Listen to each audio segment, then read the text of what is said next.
We can get started. Thank you, everybody, for coming today. I'm Jack Yeagers, the FGSA Executive Committee Secretary, and we are excited to do our latest installment of the AI virtual webinar series that we are doing this fall in 2024. And so whenever you're ready, go ahead and take it away. And then, for people with questions, just put them in the chat or go ahead and raise your hand and unmute.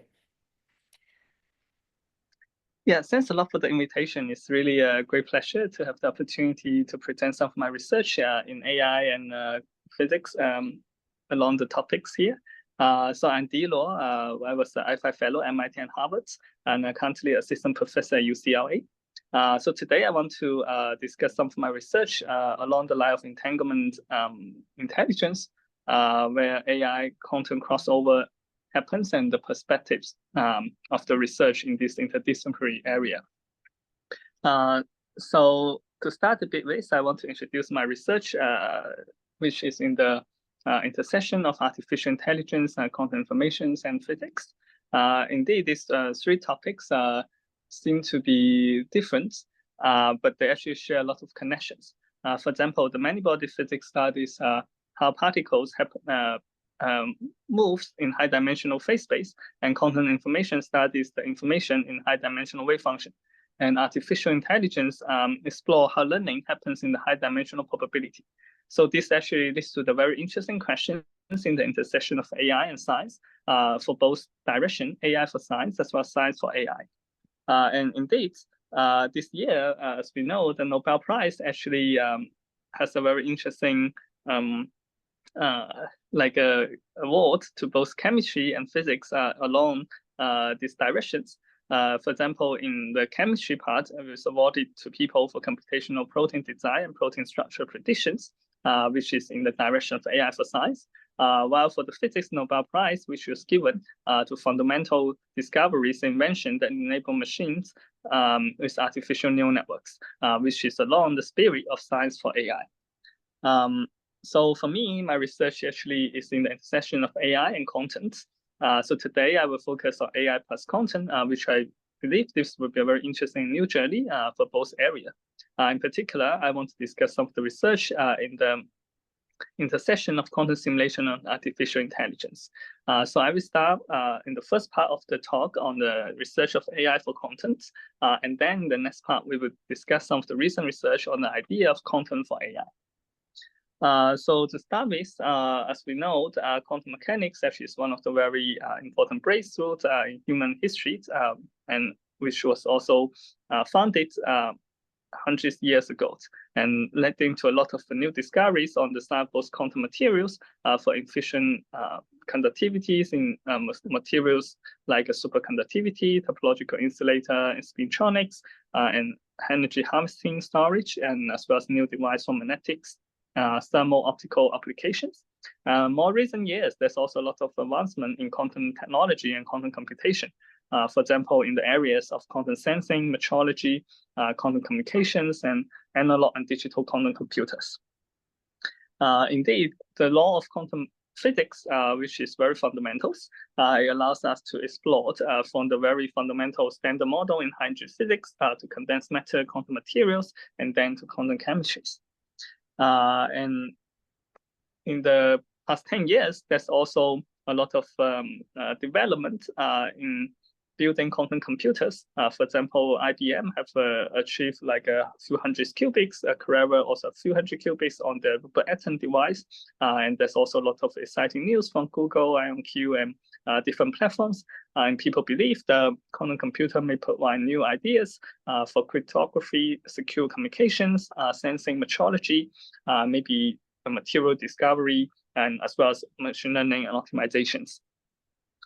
So this actually is a very exciting area for quantum science and technology.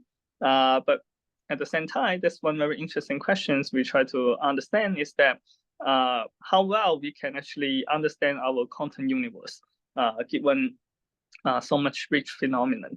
And as Richard Feynman mentions, what I cannot create, I do not understand. So one interesting and intriguing question is that is able for AI to generate this content universe? If yes, based on what principles? If not, what are the fundamental limitations? So my research tried to actually explore these questions in the sessions of simulating our content universe. Indeed, one of the very interesting observation is to start from is the connection of the content world and the classical world. So in our content world, everything is described by density matrix and unitary, or maybe a content channel as an evolution. And in the classical world, the key object is probability distribution and the stochastic matrix. So one question we try to ask is that, is it possible to map our content world to the classical world as close as possible? So indeed, the answer is somehow yes. So experimentally, for people who are performing content tomography, there's kind of operation which is called positive operator value measurements. The long story short is that one is able to measure a density matrix and convert it to a probability distribution without the loss of information using this POVM measurement. So this is the information complete. And based on this technology, one can show that mathematically, which is mathematically rigorous and experimental feasible in the sense that one can actually map this density matrix to a probability distribution. And this actually allows us to connect the advancement of machine learning, which studies probability theory, to the theory of quantum mechanics. And one intriguing question is that can we actually view qubits as some kind of language, in the sense that both qubit and language are living in a high dimensional space with very long range correlation, where qubit can have entanglement and language also have very non-local correlations. So based on this observation, we are actually also very encouraged by the recent development of ChatGPT, which is a large language model that can handle all those complicated correlations. So we are proposing the idea of simulating our content universe with generative AI based on the architecture of transformer, which is one of the foundational architecture of the ChatGPT. So what we are doing is that we're utilizing this POVM measurement and the mathematical technique to convert all the content world into a classical world exactly based on the mathematical formulation. And then now all the qubit can be described by a POVM distribution, which is a high dimensional distribution. And then we utilize the transformers as a parameterization of these high dimensional distributions. Indeed, the transformer is a very powerful architecture. It's first proposed in the paper of attention is all you need, which is able to capture many non-local calculations. And it can also have a very nice probability of exact sampling and inference. And with the representation of the transformer, we also develop algorithm to simulate, for example, quantum circuits, state and preparations, up to 60 qubits with very high classical fidelities. We can also further generalize this approach to simulate, for example, quantum dynamics in open quantum systems. So conventionally, the quantum open system is formulated by the Liouvillean operator, where is the differential equation on the density matrix rho. So basically, this is a generalization of the standard Schrödinger equation, which we have the path of the system described by the Hamiltonian. But it's also coupled to dissipated environment, which have this dissipation gamma. So, and then we have the Liouvillean operator L. So using this POVM formulation, actually, you are able to transform this density matrix formulation to a probability formulation exactly. And then it becomes a differential equation in probability space.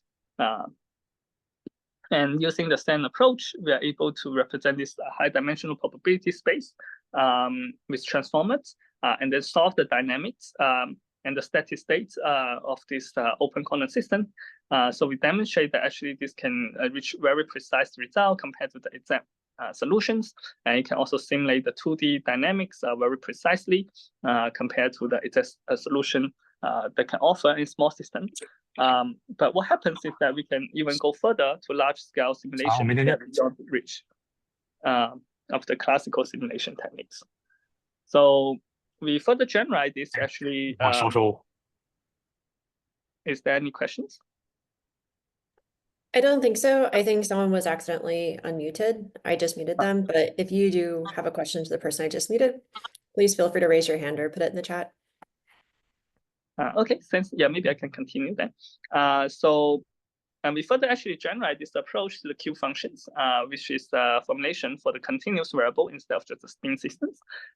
So we are able to utilize the new formulation of the normalizing flow in machine learning to represent this high dimensional system of the bosonic variable, and also simulate the open content systems with bosonic systems, which will also be very important for many of the content technology.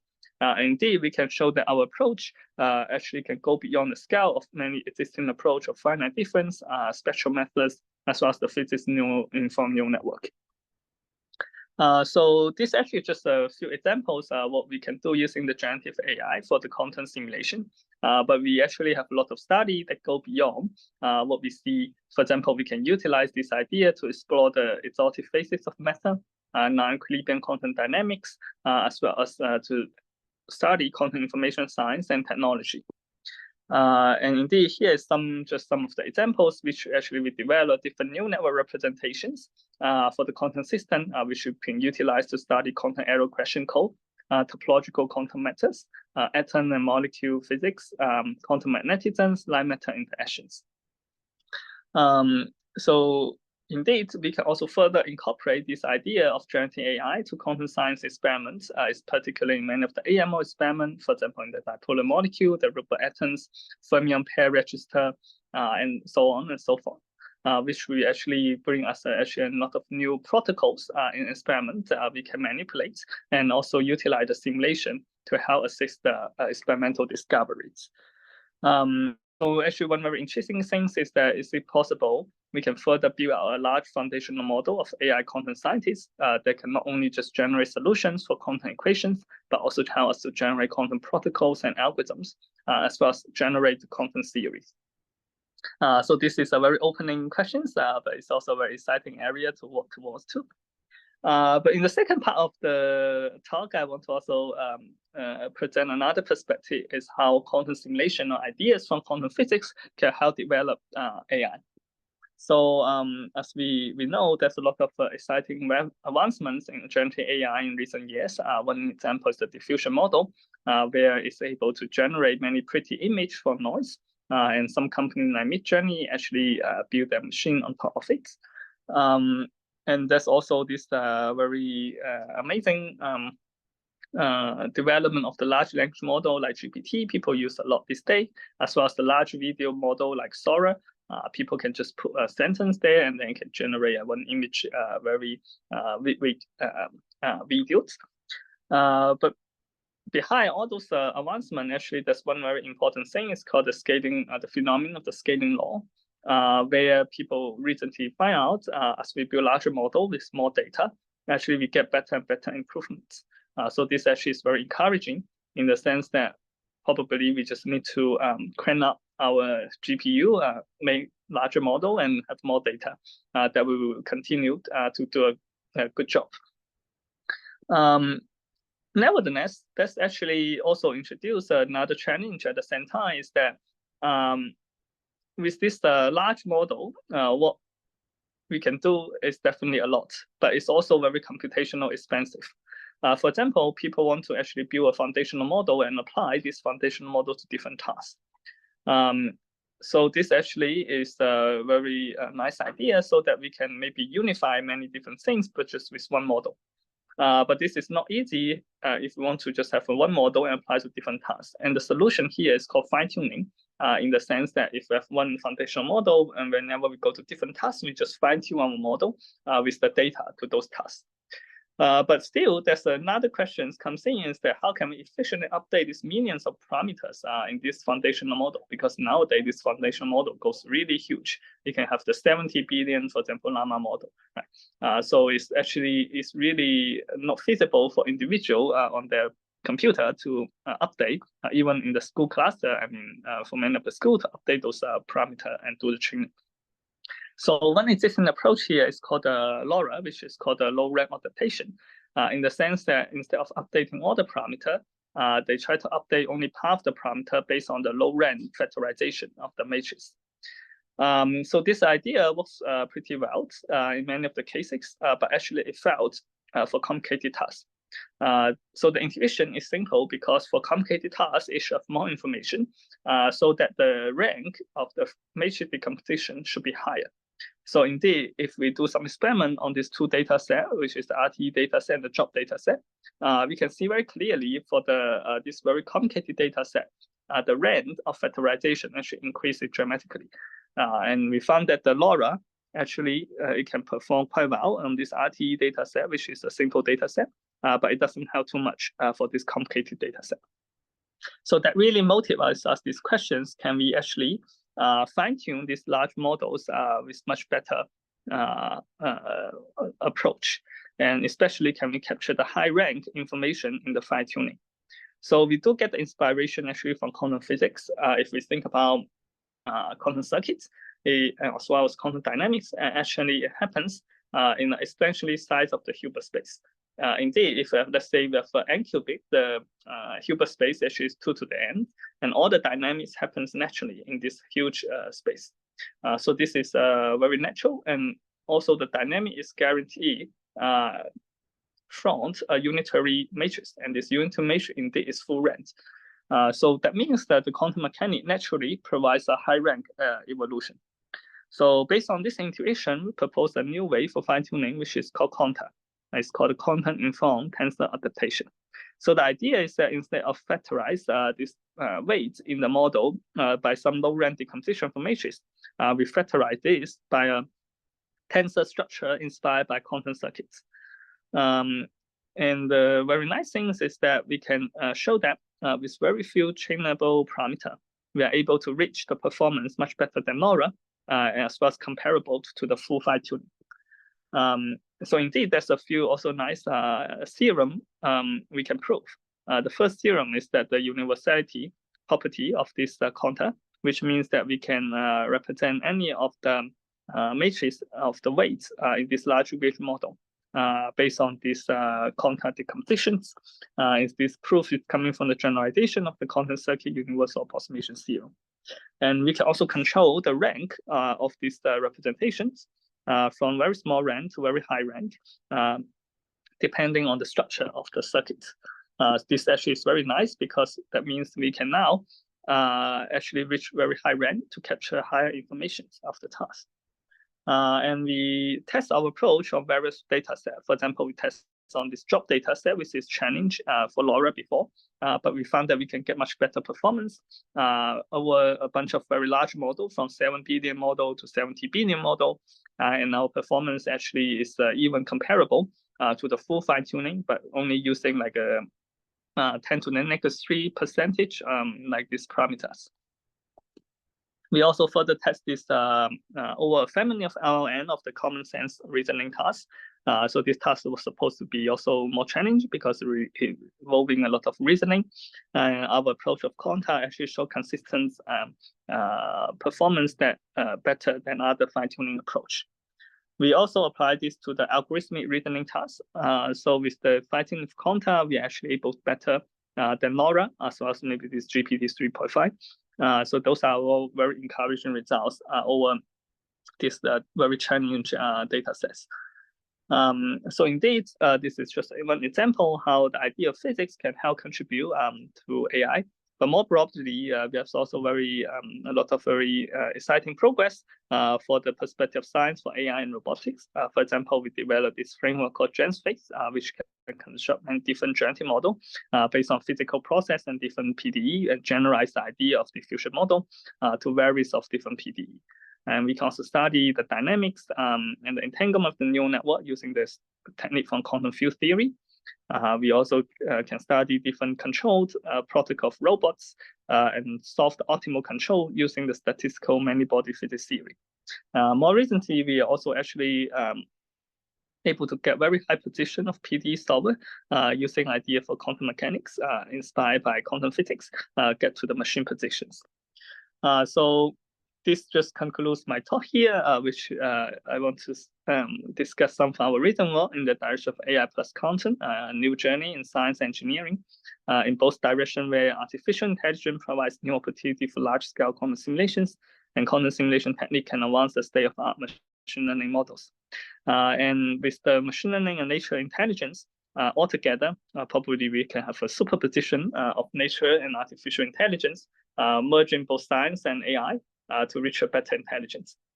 So thanks a lot for the attention, and we'll be glad to discuss more and talk more as well. Thank you, Dee, so much for your talk today. We really appreciate it. Does anybody here have any questions for Dee? Yeah, go for it. Yeah, thank you, Dee. That was a really nice talk. Would you mind going back a slide? Yeah. I'm curious about I think it was, yeah. This is the one here. So in the top right, I'm curious about, could you say a few more words about this paper that you wrote for using neural networks to study entanglement dynamics in quantum networks? Yeah, so the idea here is that this neural network, people can connect this to the actually quantum field theory language, at least in the limit. For example, we have a very wide network. So sometimes in the limit of infinite network that can correspond to a Gaussian process, which is mean field theory. If there's a finite network, people actually can compute the Feynman diagram as a correction to those neural network behavior. And what we found is that utilizing this kind of correspondence between quantum field theory and neural network, we are able to actually show, for example, convergence of training in those regions, as well as we can compute the entanglement of the network by computing different correlator functions inside this network using the replica tree. And the interesting thing is that we can find out for different neural network architecture with different initialization, we can have the entanglement for the volume law to area law, like a transition. So this actually provides us a tool to understand what's the information capacity of different neural network architecture. Okay, that's fascinating. Thank you.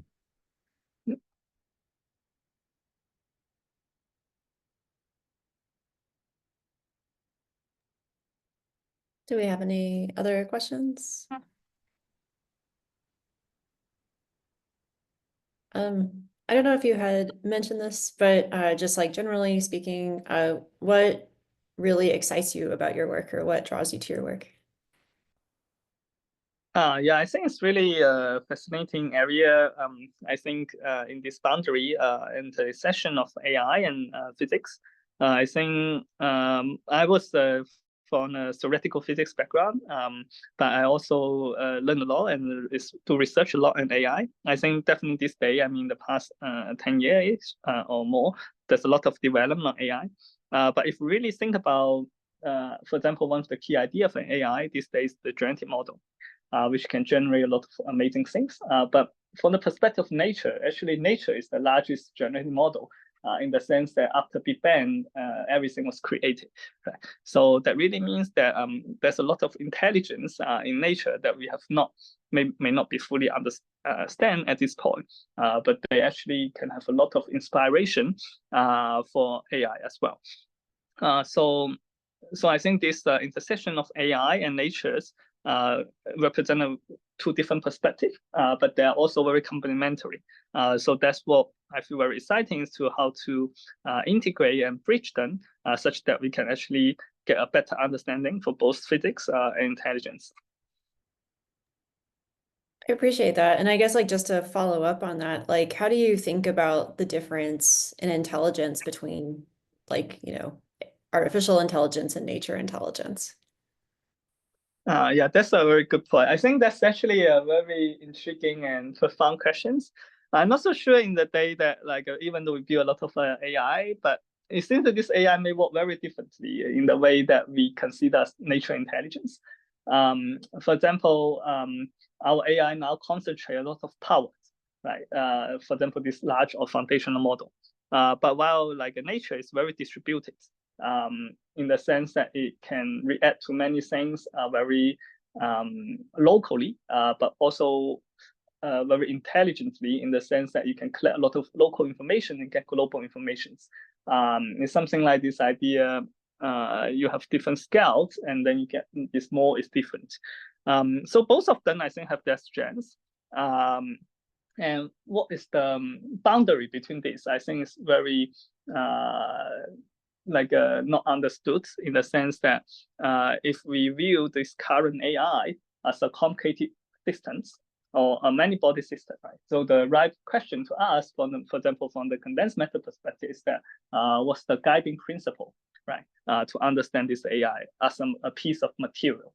I think we don't really find our very good framework at the moment, but still it leaves out to a lot of open questions. For example, this idea of symmetry with normalization good, how all those ideas can be applied to our understanding of AI, or maybe we need to develop some new tool.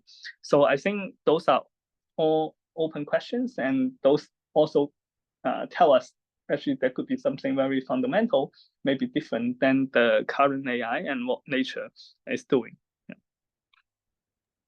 Thank you. I appreciate it. I always appreciate hearing like different perspectives on that question, especially for experts in this field. Are there any other questions that people would like to voice? You can either put it in the chat or raise your hand.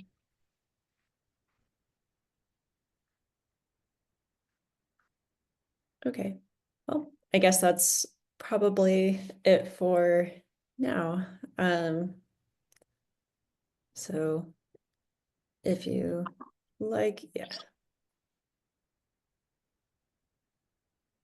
Can stop sharing, and our other speaker, if you would like. Oh, yes, thank you. Excellent.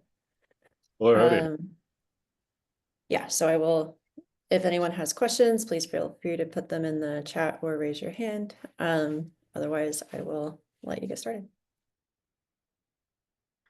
Hello, howdy. Thanks, Steve, for the great talk. I really liked your perspective and like having the AI for science and then the science for AI as like two separate topics. This, I guess, will expand upon that a little more for the science for AI part. My name is Shep Bryan, and I'll be talking about mapping inference to physics. So about me, I got my PhD last year from Arizona State University under my advisor, Steve Presse. I spent the past year continuing to work in the lab, and starting next month, I'll be beginning a postdoc position at the Mayo Clinic. Aside from that, I'm a co-founder at a small startup, Saguaro Solutions, which aims to commercialize some of the research developed in our lab. So our research focuses on, I guess, four main parts. My thesis was largely built on physical modeling of complex biological systems, as well as machine learning for biophysical data analysis. And starting next month, again, I'll be researching AI for radiation oncology. Today, I'm talking about the last part of my research, which I guess, for lack of a better term, we call it like physics of AI, in particular, mapping inference to physics. So that's what I will be discussing today. So the background of this project is that models have parameters which get updated during the learning process. And our goal is to create a prediction framework in which the model parameters can be interpreted as physical variables. So having like physical labels for things going on in the statistical underpinnings of these machine learning models. So the advantages of a framework like this is that we can derive equations for smarter models. We can minimize hyperparameter choices, and we can gain deeper understanding about how things are working under the hood. Context of this is that, this is very exciting. This past year, the Nobel Prize was awarded for similar work mapping neural networks to spin glass networks.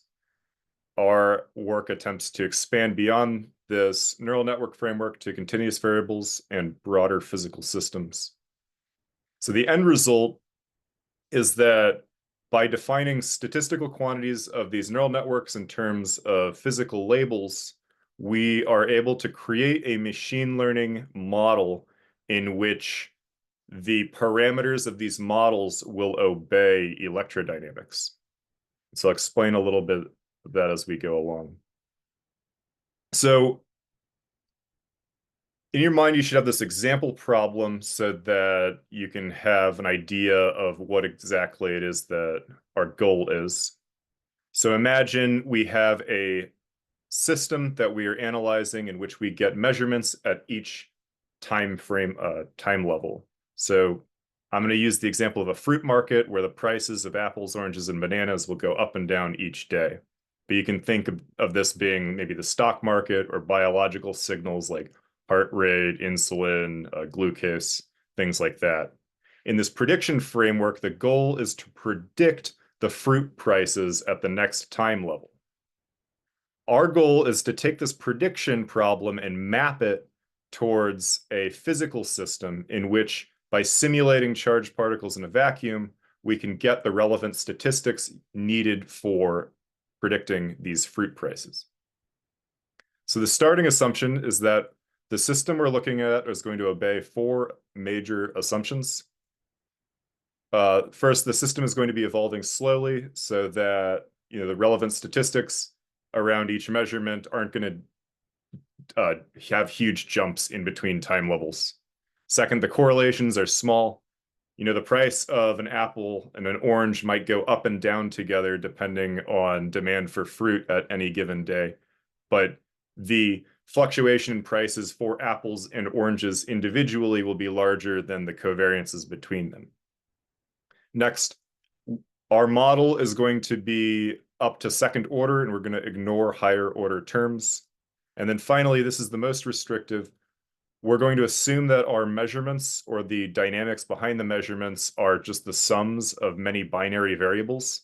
This makes sense in the context of neural networks, where neural networks are either on or off, but it also makes sense in larger contexts. For example, like the stock market, the price of a stock goes up or down depending on the number of bids or asks, which are binary variables. Similarly, in diffusion, a particle might go left or right depending on how many particles hit it from either side. So this is still a really large pool of systems we can consider despite it limiting the focus. Okay, so now let's get into the details a bit. This first part, we're going to define the statistical model. We're going to define a general prediction framework for predicting these fruit prices. We're going to start by treating the measurements, the observables, as random variables. And we are going to say that these are drawn from some true ground truth distribution we do not have access to. Now, our goal is to create a model that is going to be as close to this true distribution as possible.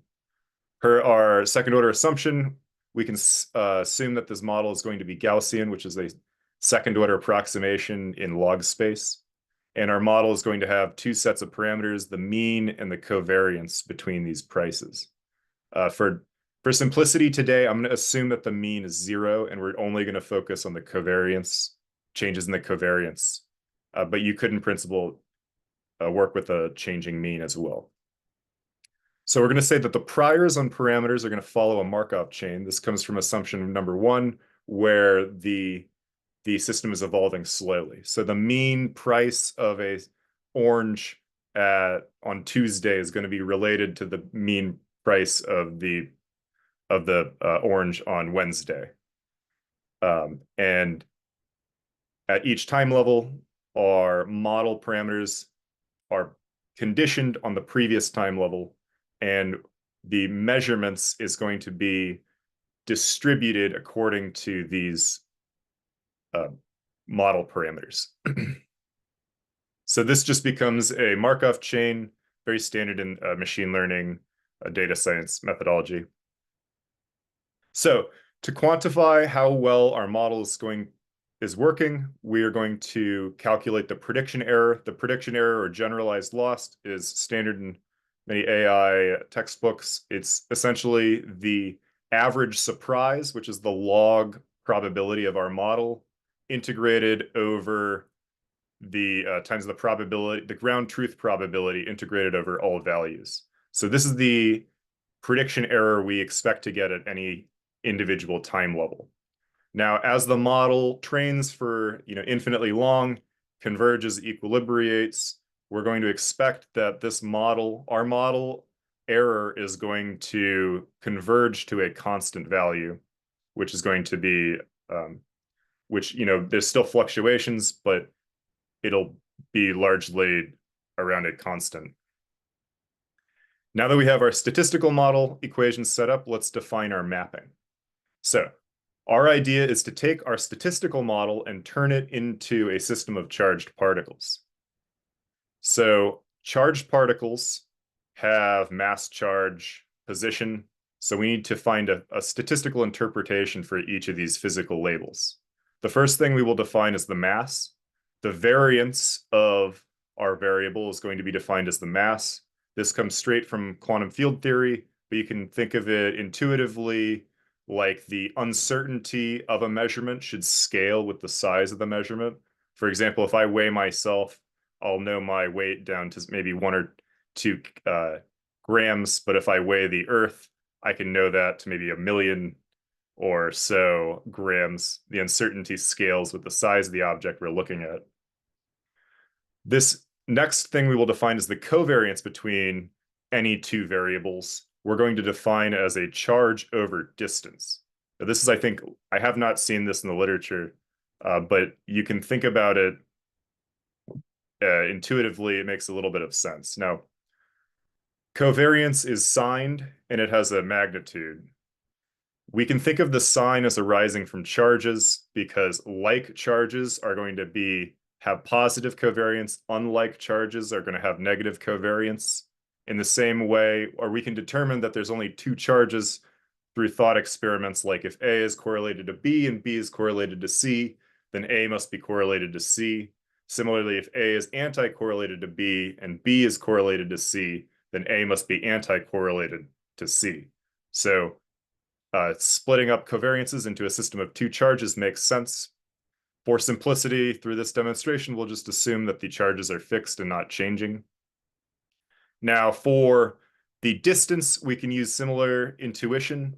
If I have 2 objects which are close together, they should be correlated. For example, 2 candlesticks next to each other. If the wind goes by, the flames are going to fluctuate similarly.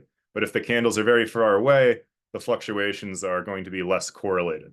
So in the same way, we could just define covariance as some inverse distance metric.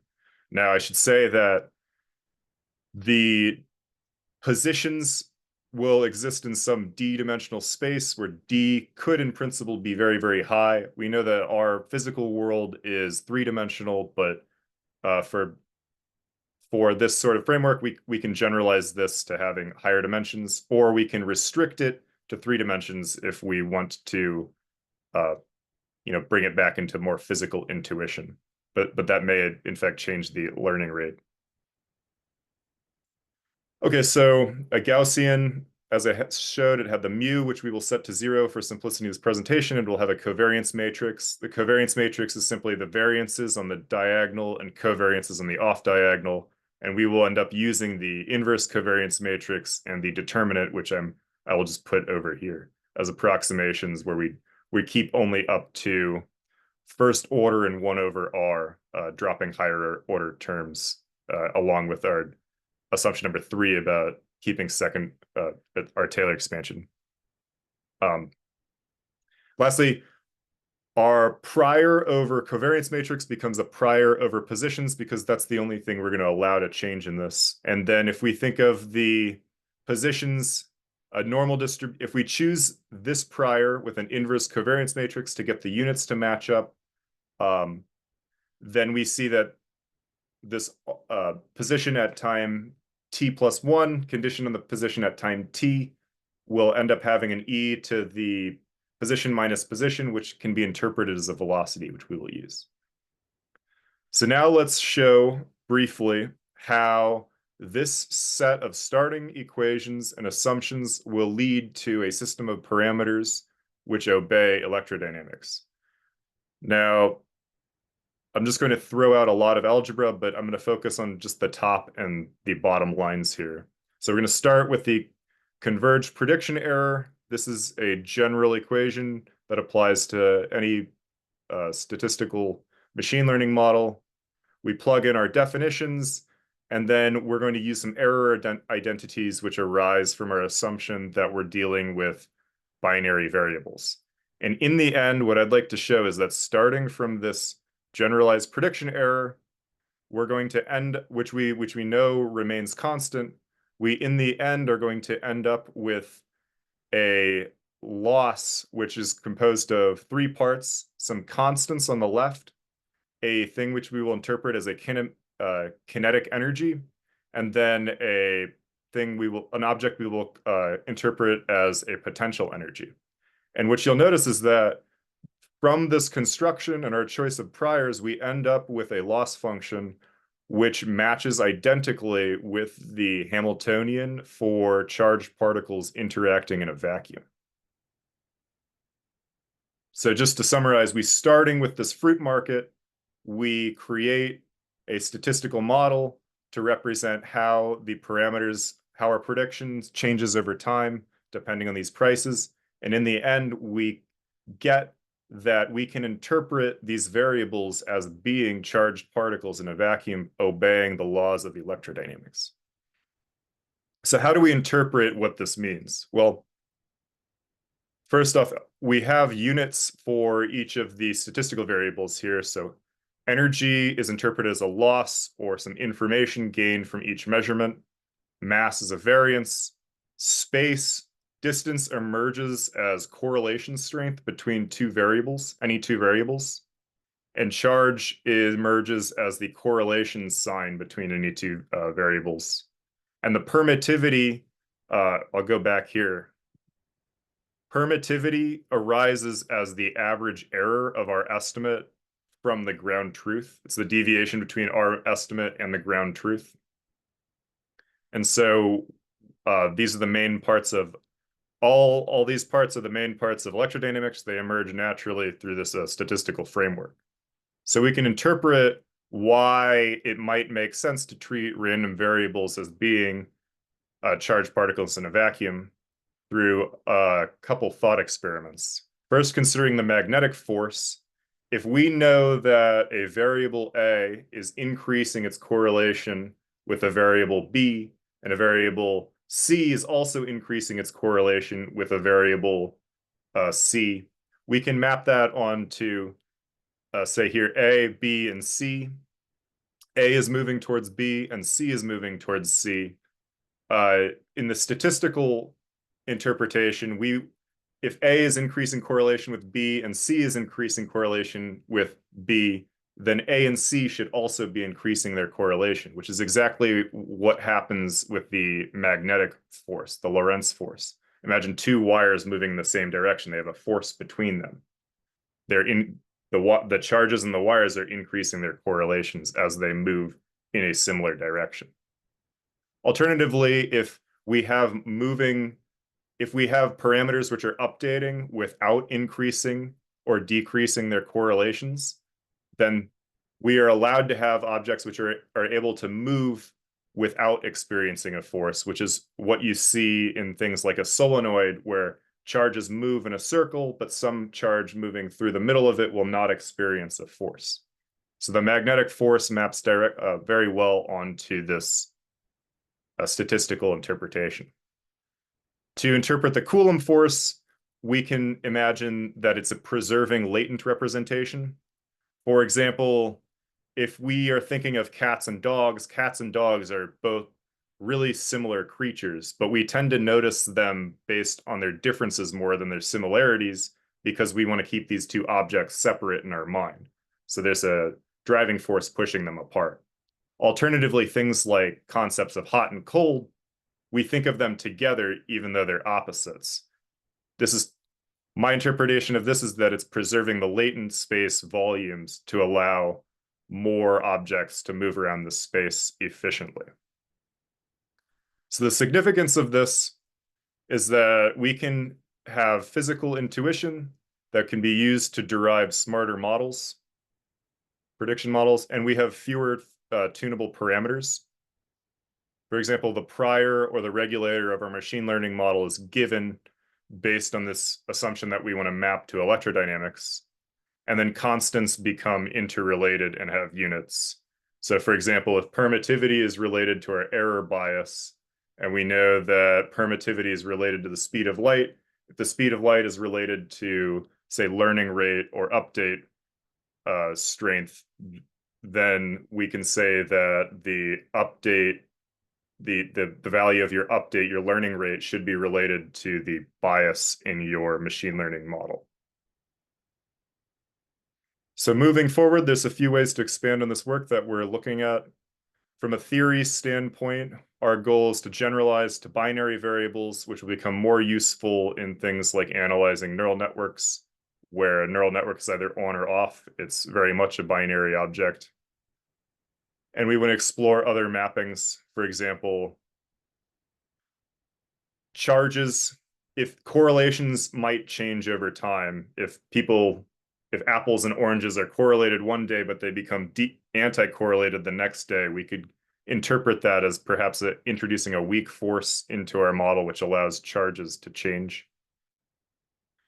The bigger goal for us right now is to implement this computationally, to actually use our theory to create models which perhaps may learn more efficiently. And then long term, one goal would be to explore the relevance of this real world, where perhaps instead of using the physics to inform the statistical model, we want to see if we can draw inferences from the statistical model that may inform that are related to maybe physical constants in the real world. So thank you for listening to my talk. I will leave this on the summary slide if anyone has questions.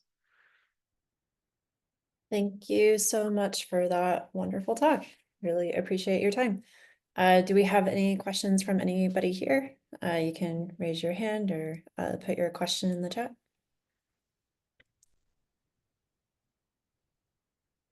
Go for it. Okay. Yeah, very nice, Shep. So this sounds interesting and aligned with the spirit of other mathematical dualities. You know, I'm very partial to holography, and one of the advantages of something like a duality is that you can hope to solve problems which are particularly difficult on one side of the duality by mapping them to things which are in principle easy to solve on the other side. And so do you have any notion of like if this is some sort of strong weak coupling theory, or can you give have you encountered an example where something that is perhaps difficult to solve on, let's say, the physics side admits a much easier to solve description in the information theory side? Yeah, that's a great question about like mapping from one to the other and in order to be able to solve it and map back. So I think the main way we're approaching this is thinking of maybe the AI first, where AI is, I guess, like relatively new in the grand scheme of science and less explored. And it's also like a very, very hard problem making these prediction algorithms. First, whereas physics is something that, you know, we've been creating the math for and computational models for hundreds of years. And so the idea of taking hard AI problems, casting them into physics problems where we can then solve easily, then transporting them back is actually one of the main goals of this project. And one of the advantages we could see from this. And to name an example, like one thing, there's a lot of things to explore, but I think like one of the more concrete ways to talk about this would just be minimizing the number of tunable parameters in a machine learning model. Right now, current machine learning models, they're very vast. Training them requires a lot of different moving parts, and then as a consequence of that, you end up with lots and lots of tunable hyperparameters for training, for like size of networks, for you know, regulators and things like that. Physics, on the other hand, we know that constants of nature are often intertwined. For example, I mentioned permittivity and speed of light, where we know that there's a connection there. If we can find mappings, well, we know that from this model, permittivity is related to the bias error. And if we can find other mappings for, say, like speed of light, which could be interpreted as update, error or things like that, then we know that those hyperparameters in our model training would be coupled as well, which actually reduces the complexity of training. Awesome.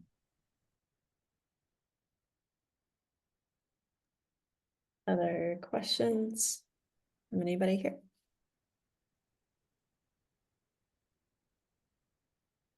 I have a small question. I think it was on your previous slide. You just made like a comment about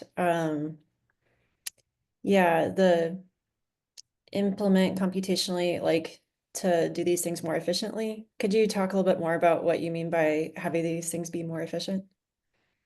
Yeah, so what we've created is essentially a theoretical learning model where the goal was to show that on average, after model convergence, parameters should update according to electrodynamics.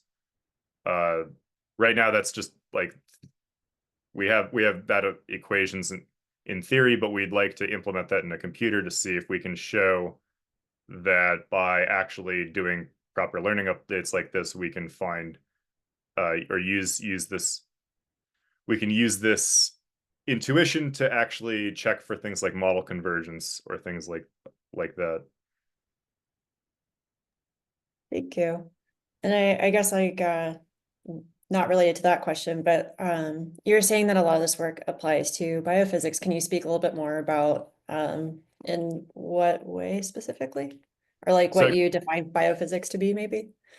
actually, the biophysics is, I guess, the other aspect of my research. So this is more just pure physics and AI versus the other parts of my research are just analyzing biological signals using physics and machine learning. So this, I guess, it could be related if instead of the fruit market, we were looking at, things like protein levels or, heart rate or things like that. But for this one, it's more general than just the biophysics application. Okay. Yeah, I just remember you had mentioned it at the beginning, so I was making sure I was following along. But in any case, thank you. Any other questions from folks here? Yeah, go ahead. Hi, so thanks for the talk. Just a question for my understanding. So I mean, I guess made a parallel, right, between electromagnetism and then how parameters interact in a model. And you kind of gave some intuitive understanding. But I mean, some of these things you could imagine might have a different dependence, right? So for instance, your R dependence in your denominator, right? Mhm. Could maybe be an R squared, let's say. I mean, Yeah. Is there a good reason why it must be R, or could it be that maybe in some models it should be R and in some other models maybe we should make it R squared? Yeah, that's a really good question, actually. And so this is actually stuff that we're actively exploring. There are reasons why 1 over R is like can be interpreted as like a good choice. There's no proofs at the moment that say maybe it's the best choice. But it is like something we're exploring. For now, as we explore this, I think the choice of say 1 over R versus 1 over R squared, the easy answer is you can choose that because it gives you the results that you are looking for. And then that just becomes like a question of choice. But it seems as if there's other reasons why 1 over R is more than just a convenient choice, and there might be some deeper things to it. I'll say like one example could be like thinking about things like information capacity and the time it takes to transmit 1 bit, like for one variable to communicate to another variable, will be related to mutual information and information capacity.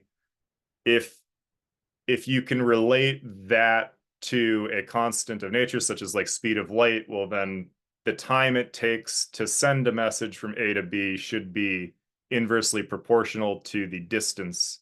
So these are things we're exploring, but I don't have an exact answer for you yet. Okay, thanks. And it seems like, so it seems like the idea here is to make something like which is a reflection of your well, not algorithm, but it is a reflection of your kind of general model, right? Your computational model. So it shouldn't matter what you're applying it to. I think that's kind of a point you're trying to make, right? Yeah, like I like that's why I like Fruit Market, because it's kind of a cute thing where people know it's you know you're going to apply it to something different beyond just predicting prices of fruit. It is pretty general aside from the four assumptions laid out in the beginning. Okay, thanks. Really interesting. Do we have any other questions from anybody in the meeting?